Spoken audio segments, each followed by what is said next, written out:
So guys, now we'll be moving on to the questions of this chapter, question and answers of this chapter. So starting with the very first question, it says that why did Abbu Khan's goat want to run away? What happened to them in the hills? So Abbu Khan's goat always wanted to run to the hills because they wanted freedom of their movement. They wanted to go to the hills and eat the grass over there. They wanted to be free basically. So what happened to them in the hills? The old wolf always ate the goats in the hills up there. They were eaten by the old wolf. Okay.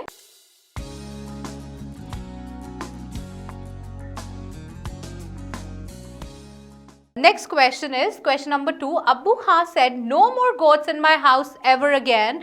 Then he changed his mind. Why? So Abbu Khan said that I'm not going to buy any more goats as pet or keep them as pets. But again he changed his mind because he was a very poor and a lonely person. He had nobody to stay with him. So he always felt lonely. Then again he decided to buy a young goat thinking that she will always stay with him. Okay. Moving on to the next question, which says that why did he buy a young goat? Now Abbu Khan bought a young goat thinking that young goat, like from the very beginning, like when he will feed that young goat with good food and shower all his love on her, one day will come where the goat will recognize his love and start loving Abbu Khan back. So that's why he thought of buying keeping a young goat as a pet. Okay. The next question is why did Chandni hate the rope round her neck? So Chandni hated the rope round her neck because whenever she saw the hilltop, she began to run towards it, but she was stopped with a sudden jerk, and the jerk was from the neck. That was the rope that was holding her. So that's when she started, hating that rope. Okay. The next question is, now Abbu Khan understood Chandni's problem. What was Chandni's problem? Now, as Chandni grew up, she wanted freedom. Her problem was that rope. She was feeling, stuck over there, and she was feeling that that she was stuck in a prison, like a prison she was stuck. So the problem was that she wanted to get free and go up to the hills. That was her problem. So Abbu Khan understood that it was Chandni's problem. All right. Moving on to the next question. Abbu Khan pushed Chandni into a small hut. This shows that why did he push? First of all, he was cruel. The second one is loved her and wanted to save her life, was selfish. He was not at all cruel or selfish. By the text also we have understood it. So the right answer is that Abbu Khan loved her and wanted to save her life. That's the right answer.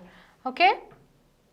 Now moving on to the next question, which says that why did Chandni refuse to join the group of wild goats? You must remember in the text that she met a herd of wild goats and they also invited her, but she refused to go with those goats. Why? Because she wanted to enjoy her freedom all by herself. She was enjoying it and she wanted to enjoy it alone by herself. Alright.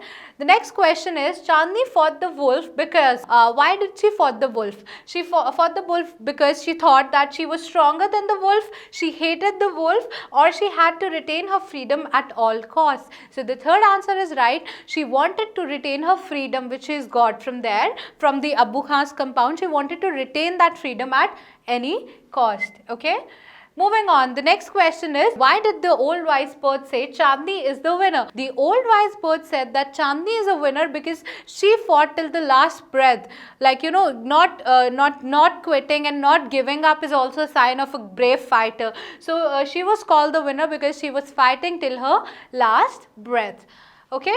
Now the next and the last question is, death in an open field is better than life in a small hut. Chandni said to herself. We noticed that these were the lines of Chandni. So was it right decision? Give reasons for your answer. So according to me, this was the right decision because nothing in life is too great, or the sacrifice is too great when compared to the freedom that it offers to us. So similarly, she gave a sacrifice, but in return she got her freedom. So no sacrifice is greater than the freedom that we get. Alright, so I hope that the text as well as the question answers are clear to you guys. We'll be meeting in our next video. Till then, take care and keep learning.